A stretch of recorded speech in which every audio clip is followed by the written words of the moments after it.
at family meeting. I said, "I can't wait for our vacation." Then my dad replied with a laugh, "It's only for family without you." They all laughed loudly. I just nodded and left. 5 days later, my mom tried to withdraw $5,000, but then I blocked the card and wrote, "Pay without me." Panic ensued. I need to get this off my chest because what happened last week has completely changed my relationship with my family forever. I, 26, female, and I've spent the last 5 years thinking I was finally building a real relationship with my parents and siblings after being the family scapegoat my entire childhood. Turns out I was just their ATM with legs. Let me give you some background first. Growing up, I was always the odd one out in my family. My parents, David and Linda, both in their early 60s now, have always been obsessed with appearances and social status. My older sister, Monica, 29, and younger brother, Jake, 24, were the golden children who could do no wrong. Monica was the popular cheerleader who married her high school sweetheart right after college, and Jake was the star athlete who got a full scholarship to play football. Then there was me. I was the quiet kid who preferred books to parties, who got straight A's. But somehow that was never as impressive as Monica's social achievements or Jake's sports trophies. I remember my parents missing my honor roll ceremonies because they conflicted with Jake's games, or how they'd spend thousands on Monica's pageant dresses while telling me I didn't need new clothes because you're just going to the library anyway. I have vivid memories of sitting alone at my 8th grade science fair, watching other kids' parents take pictures and celebrate their children's projects while mine were at Jake's baseball tournament 2 hours away. My project on renewable energy sources won first place, but I had to carry the trophy home by myself on the bus. When I showed it to my parents that night, Dad barely looked up from Jake's game highlights on his phone. "That's nice, honey," Mom said absently while doing Monica's laundry. "Put it on your dresser." The patterns were everywhere once you knew to look for them. Manica got a brand new car for her 16th birthday, a red Honda Civic that she immediately covered in cheerleader stickers. Jake got Dad's old truck when he turned 16, freshly detailed and with new tires. When my birthday came around, they handed me a bus pass and told me public transportation would build character. Monica's room was redecorated twice during high school because she kept changing her mind about the color scheme. Jake's room got a complete makeover when he made varsity football, complete with a new sound system and a mini fridge. My room stayed exactly the same from age 10 until I moved out. Same faded pink walls I'd outgrown. Same hand-me-down furniture from garage sales. The Christmas mornings were particularly brutal. Monica and Jake would have piles of presents, name-brand clothes, electronics, games, jewelry. I'd get a few books from the discount bin and maybe a generic sweater. One year I counted, Monica got 17 presents, Jake got 15, and I got 4. When I pointed this out, Mom said, "It's not about the number, it's about the thought that counts." But apparently the thought that counted was that I didn't count. But it got worse. During my graduation speech, I looked out into the audience, hoping to see my family cheering for me. They were there technically, but Dad was on his phone the entire time, and Mom was whispering to Monica about something. Jake had earbuds in and was clearly not listening. After the ceremony, while other families were taking photos and celebrating, mine was already talking about leaving because they wanted to beat traffic. We didn't go out to dinner. We didn't celebrate. We just went home. And they immediately started making plans for Jake's graduation party the following year. College was my escape. I got a full academic scholarship to study computer science at a state school about 3 hours away. For the first time in my life, I was around people who valued intelligence and hard work. I thrived there, made real friends, and discovered I had a talent for coding that could actually make me money. While my siblings were living it up on my parents' dime, Monica got her dream wedding funded entirely by them. Jake had his college expenses covered despite his scholarship. I was working part-time jobs and coding freelance projects to pay for anything my scholarship didn't cover. Not once did my parents offer to help with my living expenses, textbooks, or even basic necessities. After graduation, I landed a job at a tech startup that paid well. Really well. I started as a junior developer making $45,000 a year, which was more than I'd ever dreamed of having. But I was good at my job, really good. I had a natural talent for solving complex coding problems, and I worked harder than anyone else in the office. Within 6 months, I got my first promotion. Within a year, I was leading a small team. By the end of my second year, I was making $80,000 and had stock options that were actually worth something. The startup got acquired by a larger tech company during my third year, and my stock options suddenly became very valuable. Combined with my new salary of $120,000, I was making more money than both my parents combined. For someone who'd grown up being told she wasn't worth investing in, it was surreal. But here's where I made my biggest mistake. I started helping them financially. It started small. Dad's truck needed repairs, and they were a little short that month, $500. Just until the next paycheck, he promised. You know, I'm good for it. Then Monica's husband lost his job, and they couldn't make their mortgage payment. $2,000. We'll pay you back as soon as he finds something new, she swore, tears in her eyes.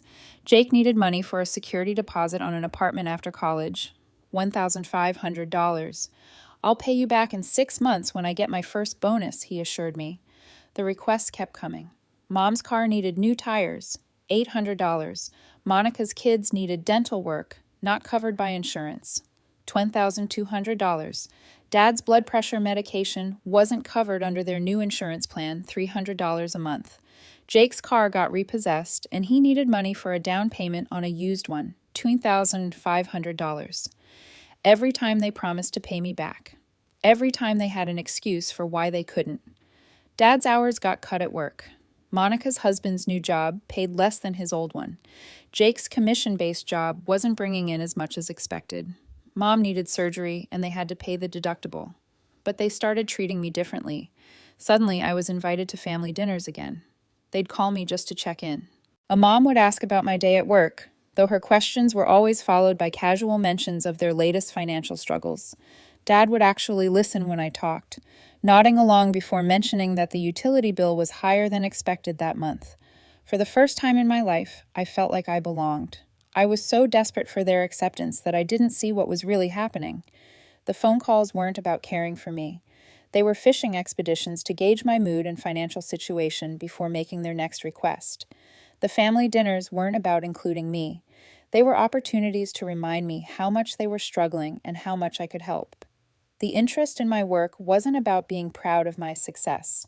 It was about calculating how much I could afford to give them. I wasn't their daughter. I was their emergency fund. The arrangement became more formal about 2 years ago when my parents were facing foreclosure on their house. They'd refinanced multiple times and were drowning in debt. They came to me crying, begging for help, saying they'd lose everything. Like an idiot, I gave them $40,000 for a down payment on a smaller house and co-signed their mortgage. But here's the crucial part. I insisted on having access to the household checking account to make sure the mortgage payments were being made on time. I didn't want to lose my own credit over their irresponsibility. So, I became the family CFO. Basically, all their major expenses went through the account I monitored. Mortgage, car payments, insurance, utilities. They kept some spending money in their own accounts, but the big stuff was my responsibility.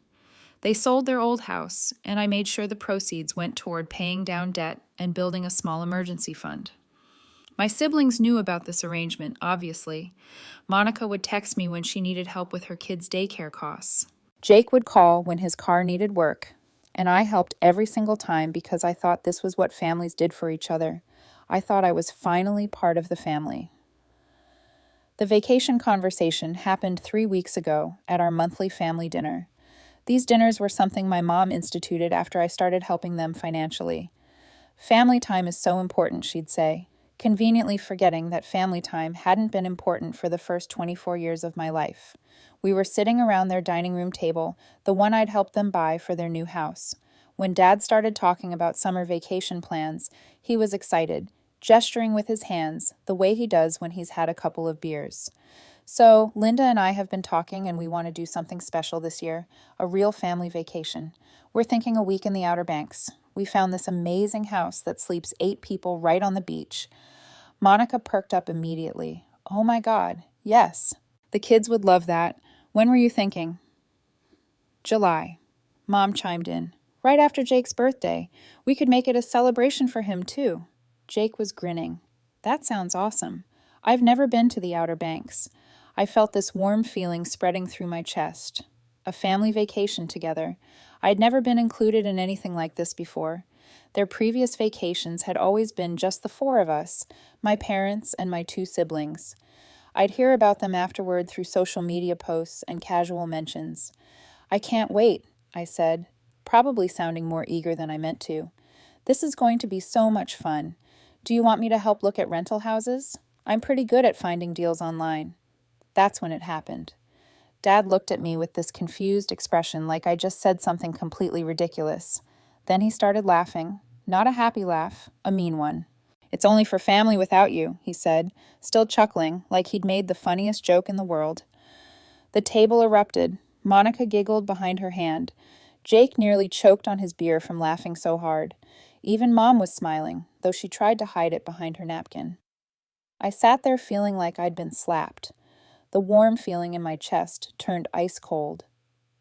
I don't understand, I managed to say. Dad wiped his eyes like he'd been laughing so hard he was crying. Sweetheart, this is for our real family. Monica, Jake, Linda, and me. Plus Monica's kids, of course. We don't have room for everyone. The house sleeps 8, I said quietly. You just said that, right? Me and your mother, Monica and her husband.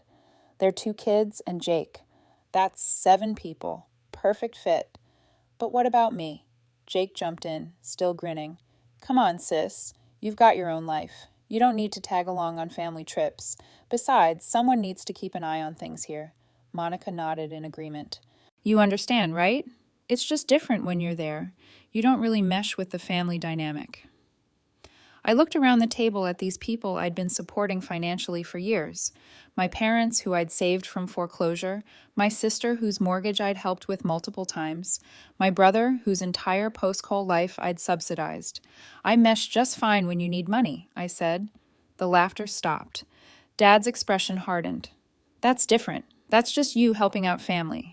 This is about spending quality time together, right? I said, nodding slowly. Quality time? Got it.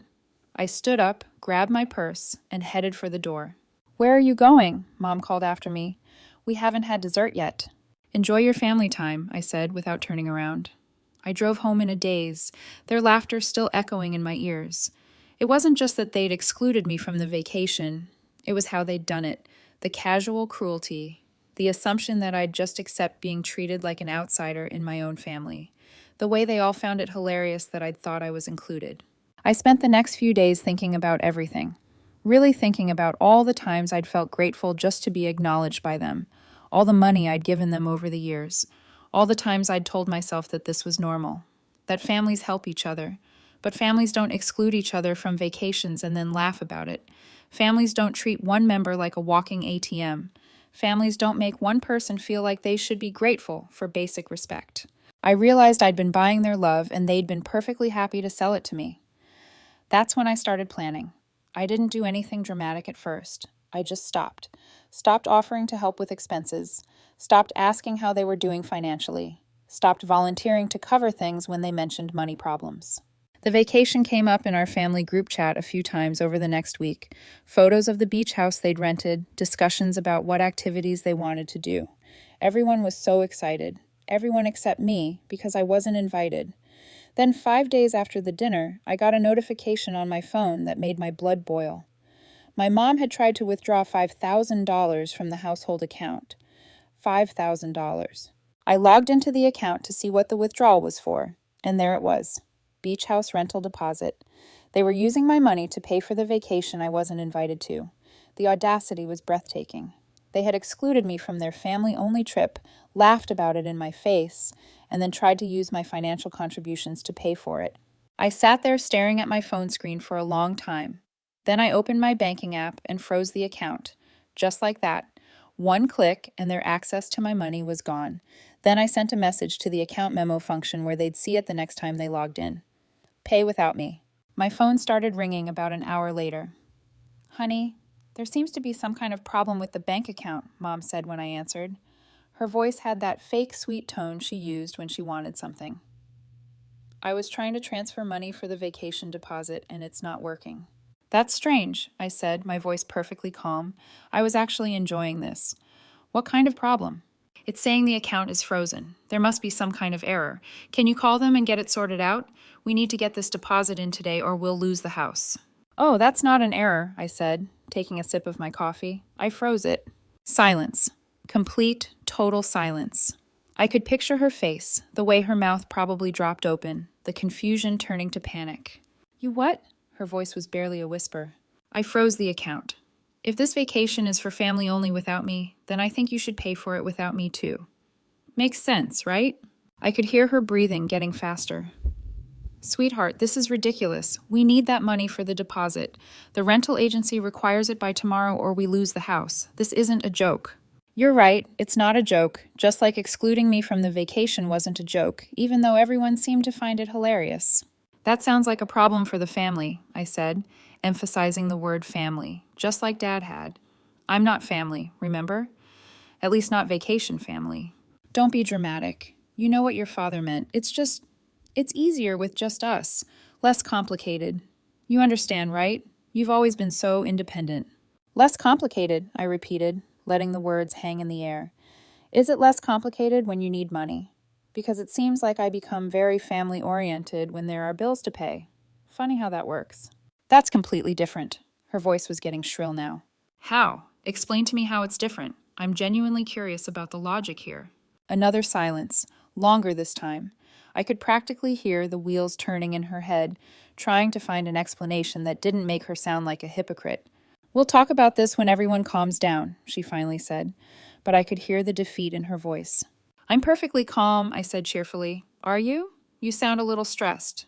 Maybe you should take a vacation to relax. Oh, wait. She hung up. 20 minutes later, Dad called. What the hell do you think you're doing? He started. No preamble. I'm learning about family dynamics, I said. It's fascinating stuff. Don't get smart with me. Unfreeze that account right now. I don't think I will. This is our money.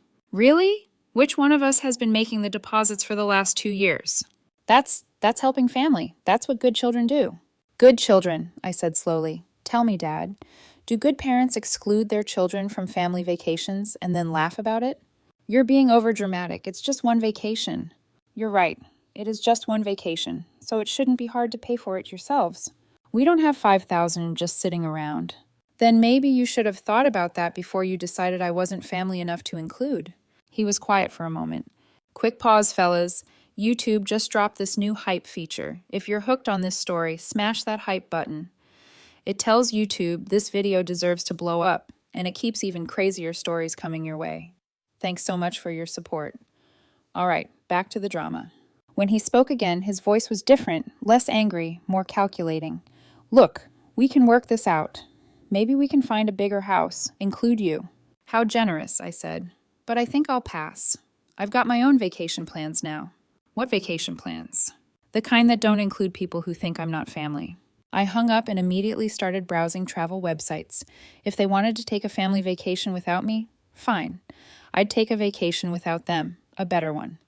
Within an hour, I'd booked myself a 10-day trip to Italy. First-class flights, luxury hotels, private tours, the works.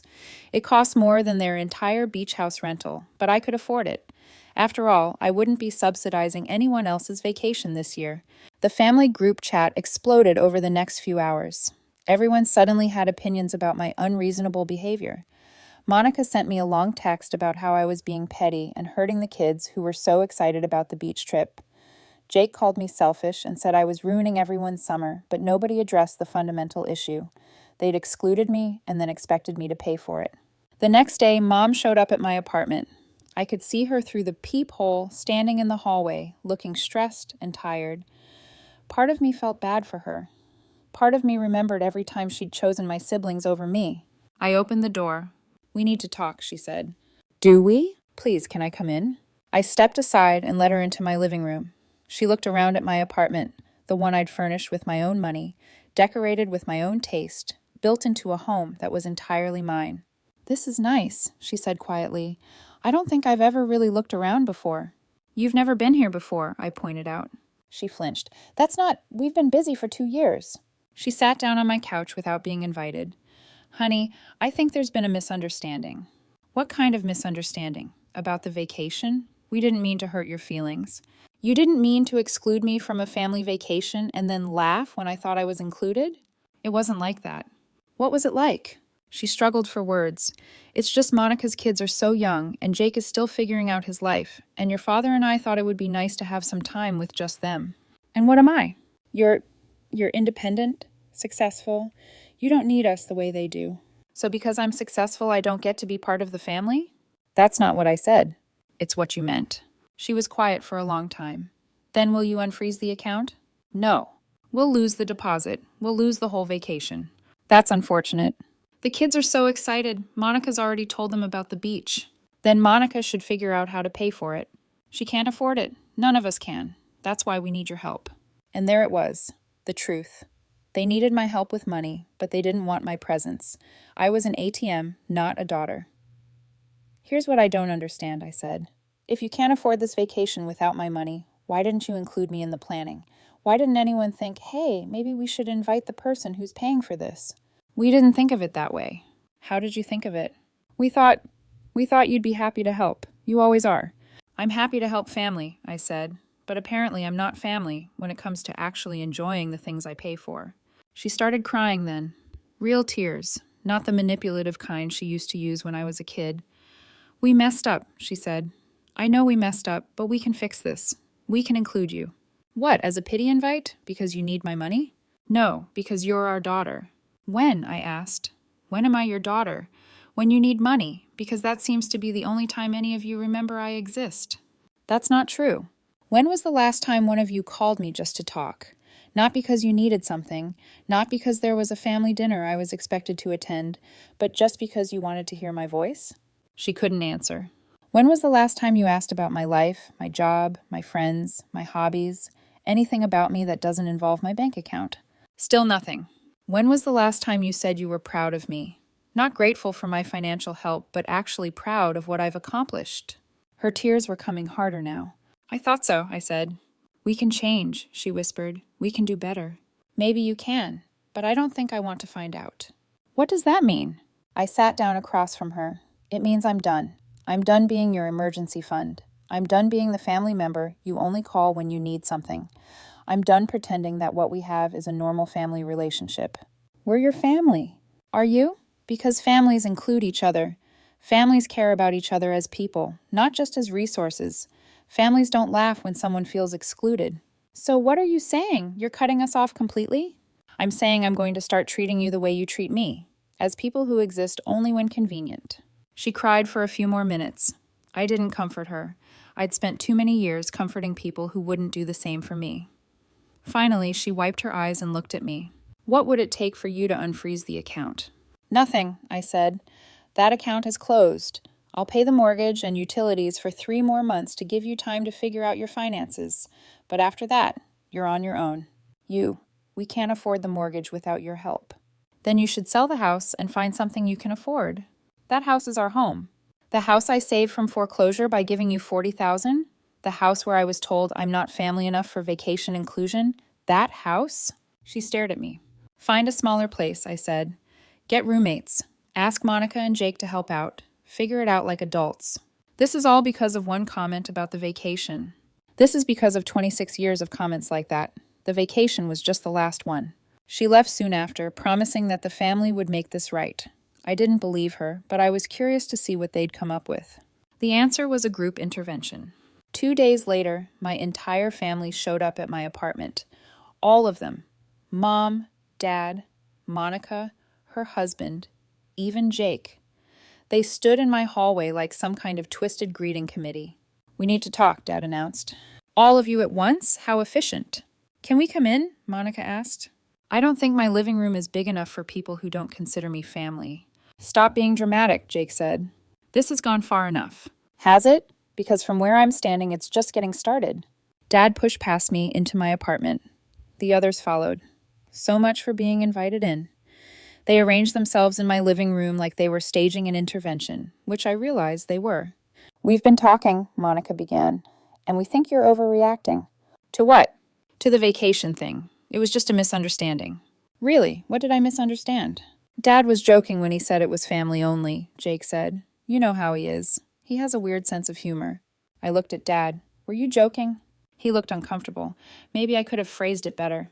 That's not what I asked. Were you joking when you said the vacation was for family only without me? Long pause. No, but... So not a joke, a deliberate exclusion.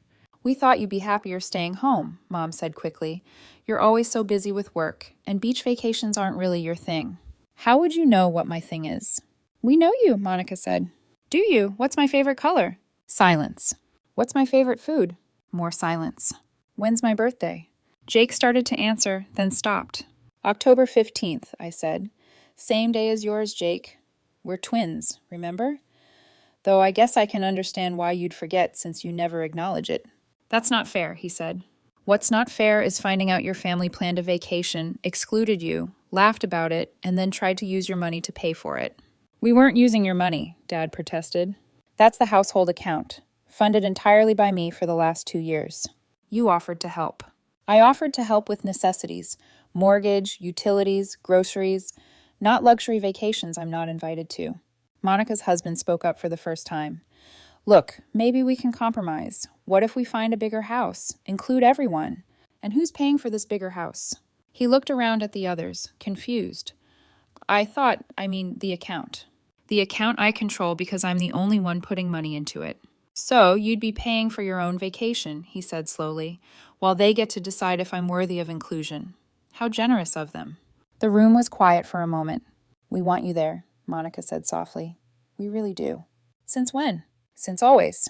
Then why wasn't I included in the planning? Why did I have to find out about it at dinner? Why did everyone think it was hilarious when I assumed I was invited? No good answers. Here's what I think happened, I continued. You all got so used to me being your financial backup that you forgot I was a person. You planned your perfect family vacation, and it never occurred to any of you to include me because you don't think of me as family. You think of me as a resource. That's not true, Mom protested, but her voice lacked conviction. When's the last time any of you invited me to something that didn't involve me paying for it? They looked at each other. When's the last time you called me just to see how I was doing? More silence. When's the last time you asked about my life, my interests, my goals, anything that wasn't related to money? Jake shifted uncomfortably.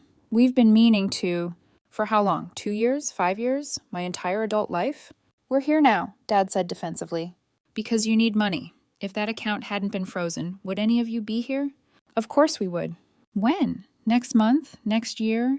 When was this family bonding session supposed to happen if you didn't need me to unfreeze the account? No answer. That's what I thought. Monica started crying. We're sorry, okay? We're really, really sorry. We didn't realize. You didn't realize what? That I have feelings? That being excluded hurts? That paying for everything doesn't make me an employee? We know you're not an employee. Then start treating me like family instead of like a bank. What do you want from us? Dad asked, and I could hear the frustration in his voice. Nothing, I said. That's the point. I don't want anything from you anymore. So that's it? You're just going to cut us off forever because of one vacation? I'm going to cut you off because you've never treated me like I mattered. The vacation was just the moment I finally realized it. They tried for another hour to convince me to change my mind. They promised things would be different. They offered to cancel the vacation entirely. They suggested family therapy, but I was done. I'd spent my whole life trying to earn their love, and they taught me that love isn't something you can buy. It's something you either have or you don't. And they didn't have it for me. After they left, I finished booking my Italy trip. I added some excursions I'd been on the fence about, a cooking class in Tuscany, a private tour of the Vatican, a wine tasting in the Amalfi Coast. I was going to have the best vacation of my life with people who were paid to be nice to me. At least they were honest about the transaction. The family kept trying to contact me over the next few weeks. Text messages, phone calls, even a few more surprise visits. Monica brought her kids once, obviously hoping I'd cave when I saw them. But using children as emotional manipulation just reinforced my decision. 3 weeks later, they lost the beach house deposit. They couldn't come up with the money on their own. Monica posted passive-aggressive social media updates about how some people don't understand the meaning of family. Jake left me a voicemail calling me selfish and saying I'd ruined everyone's summer. I was in Rome when the mortgage payment was due. I kept my promise and made sure it was paid, but I also sent a message to the family group chat. 2 more months, then you're on your own. The responses were immediate and panicked. Monica sent a string of crying emojis followed by, "How could you do this to us?" Jake called me heartless and said I was punishing innocent children for the actions of adults. Dad sent a long message about family loyalty and how disappointed he was in me. Mom tried calling 17 times in a row, but I was sitting in a sidewalk cafe in Trastevere eating the best pasta of my life. And I realized something. I was happy. Actually, happy. For the first time in years, I wasn't worried about someone else's financial problems. I wasn't trying to earn anyone's approval. I wasn't walking on eggshells around people who were supposed to love me unconditionally. The Italy trip had been everything their beach vacation could never have been. I stayed in a boutique hotel in Rome with a view of the Spanish Steps. I took a cooking class in a Tuscan villa where I learned to make fresh pasta from scratch with a grandmother who spoke no English but somehow communicated more warmth and gestures than my family had in years. I toured the Vatican before it opened to the public, walking through the Sistine Chapel in complete silence with just 5 other people. In Florence, I commissioned a custom leather bag from an artisan who had been making bags for 40 years. In Venice, I took a private gondola ride at sunset and ate gelato while watching the light dance on the canal water. I visited vineyards in Chianti, where the owners treated me like family, the real kind of family, where you're welcomed and valued just for being there. Every day brought something new and beautiful. I hiked through the Cinque Terre, stopping in each village to try the local specialties. I spent an entire afternoon in the Uffizi Gallery, studying paintings I'd only seen in books. I learned basic Italian from patient waiters and shop owners who smiled when I butchered their language. And not once did anyone make me feel like I didn't belong. Not once did someone laugh when I assumed I was included.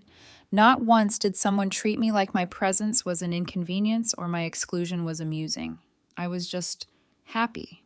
When I got back from Italy, there was a stack of mail waiting for me. Bills, junk mail, and a handwritten letter from my mom. The envelope was thick, like she'd written multiple pages, and my address was written in her careful cursive handwriting. The letter was long and rambling, full of apologies and explanations and promises. She talked about how they'd always been proud of me, how they'd never meant to make me feel excluded, how they wanted to rebuild our relationship.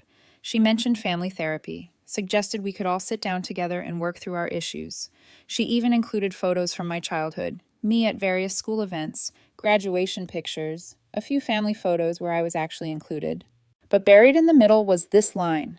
We've talked to a financial advisor, and he says we might be able to qualify for a loan modification if you co-sign again. It would really help us get back on our feet and show that you forgive us. I threw the letter away without finishing it.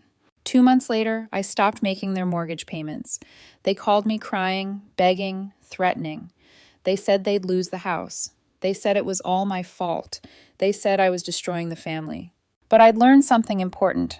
I wasn't responsible for their financial problems. I wasn't responsible for keeping the family together. I wasn't responsible for earning love that should have been freely given. They ended up selling the house and moving into a rental apartment. Monica and her family had to move in with them temporarily. Jake had to get a second job to help with expenses. And you know what? They figured it out. Turns out they could survive without my money after all. It wasn't easy for them, from what I heard through the family grapevine. The rental apartment was half the size of the house I'd helped them buy, and with Monica's family squeezed in there too, tensions were high. Jake had to take a job at a local restaurant in addition to his day job, working nights and weekends to help cover rent. Monica had to start working part-time at a daycare center, something she'd sworn she'd never do because she wanted to be a stay-at-home mom. Dad had to swallow his pride and ask his employer for overtime hours. Mom started selling crafts at a local farmer's market on weekends, something she'd done as a hobby, but now needed for income. Monica's husband finally found steady work, but it required a long commute and paid less than his previous job. The adjustment was hard on everyone. Monica complained on social media about how cramped the apartment was, how the kids had to share a room, how they couldn't afford the activities they used to enjoy. Jake posted passive-aggressive memes about family loyalty and how some people forget where they came from. Dad didn't post anything. He'd never been big on social media, but I heard from a cousin that he looked like he'd aged 10 years in 6 months. But here's the thing. They adapted. They learned to budget. They learned to prioritize needs over wants. They learned to work together as a family unit instead of relying on one person to solve all their problems. Monica's kids adjusted to their new school. Jake discovered he was actually good at restaurant management and got promoted to assistant manager. Mom's crafts started selling surprisingly well, and she turned it into a small business with an online shop. Dad's overtime hours became consistent enough that they could cover the basics. It wasn't the comfortable suburban lifestyle they'd once had, but it was stable. And I watched all of this from a distance. For the first time in my life, I wasn't involved in fixing their problems. I wasn't the safety net. I wasn't the scapegoat. I was just Lisa, living my life. I threw myself into my work. I got another promotion at the tech company, this time to senior developer, with a salary that made my parents' combined income look like pocket change. I traveled more, took vacations with friends, bought myself things I'd always denied myself before because I'd been saving for their emergencies. I went to Paris and stood under the Eiffel Tower at night, sparkling lights reflecting in my champagne glass. I went to Japan and walked through cherry blossom gardens in full bloom. I went to Australia and scuba dived in the Great Barrier Reef. Every trip was a reminder that I didn't need my family's approval to live a full, joyful life. Meanwhile, they kept trying to reach out. The calls and texts shifted over time. At first it was demands, then guilt trips, then apologies. Then it became updates they thought would lure me back in. Monica would send pictures of her kids with captions like, "They miss their aunt." Jake would leave voicemails about how things were finally looking up for him at work. Mom would send long messages about how much she regretted the past. Dad stayed mostly silent, though once he texted me, "Family is forever. We're still your family." But here's the thing. Family isn't forever when they treat you like a tool instead of a person. Family isn't forever when they only love you conditionally, when you're useful. Family isn't forever when the idea of including you in joy is laughable, but the idea of including you in responsibility is expected. I didn't respond to most of their messages. When I did, it was short. Glad to hear things are going well. Hope the kids are okay. Neutral. Polite, but distant. Eventually, they seemed to accept it. The messages slowed down. The attempts to guilt me lessened. They figured out how to live without me, and I figured out how to live without them. One day, about a year after Italy, I got an invitation in the mail. It was for Monica's daughter's birthday party. I stared at the glittery envelope, the cheerful handwriting, the RSVP card inside. For a moment, I considered going. For a moment, I thought maybe I could start fresh, be the aunt who showed up with cool gifts and stories about faraway places. But then I remembered the laughter at that dinner table, the way my dad's words had cut me down, the way my siblings had grinned while I sat there humiliated. And I put the invitation in the recycling bin. I don't know if they'll ever truly understand why I walked away. Maybe to them, it will always look like I overreacted. Maybe they'll always think I chose money over family. But I know the truth. I chose myself. I chose not to be the family scapegoat anymore. I chose not to let people drain me of my resources and my dignity. I chose a life where I'm valued for who I am, not what I can give. Do I miss them sometimes? Yes. Do I wish things had been different? Of course. But wishing doesn't change the past, and the past taught me everything I needed to know about where I stood in their lives. So now when I look at my bank account, I don't see it as a family emergency fund. I see it as my future, my freedom, my ticket to experiences they'll never get to share because they never thought I deserved to share with them. Sometimes I wonder what they say about me now. Do they call me selfish at family gatherings? Do they spin stories about how ungrateful I am? Do they paint themselves as victims of my coldness? Probably. And honestly, I don't care. Because for the first time, I'm not living for their approval. I'm not living for their validation. I'm living for me. And that, after everything, feels like the family I always needed. Years have passed since that infamous vacation conversation, and my life looks nothing like it did before. I bought my own house, a beautiful modern place with big windows and a garden I actually take care of myself. It feels like mine, every inch of it earned without anyone's help and without anyone's strings attached. I got another promotion at work and eventually moved into management. My salary is something I never could have imagined when I was the kid with a bus pass instead of a car. I also started mentoring younger women in tech, something that brings me a sense of fulfillment I never got from my family. I even started dating again. For a long time, I'd been too focused on work and too wary of relationships to really let anyone in.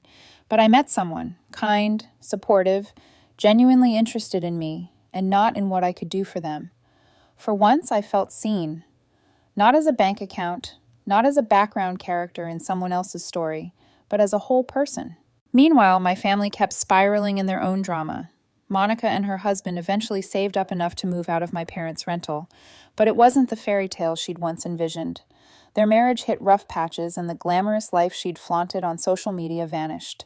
Jake bounced between jobs, sometimes doing well, sometimes barely scraping by. My parents aged faster than I expected, stress and regret written on their faces whenever I saw photos of them through distant relatives. But here's the key thing. They figured it out without me. They didn't collapse. They didn't starve. They didn't end up homeless. They adapted, just like I had always known they could if they had to. And me, I thrived. I kept traveling, kept growing, kept building a life that was mine. I stopped checking the family group chat months ago, and eventually, I just left it. The silence afterward was deafening, but also freeing. The last time I saw them was at a cousin's wedding.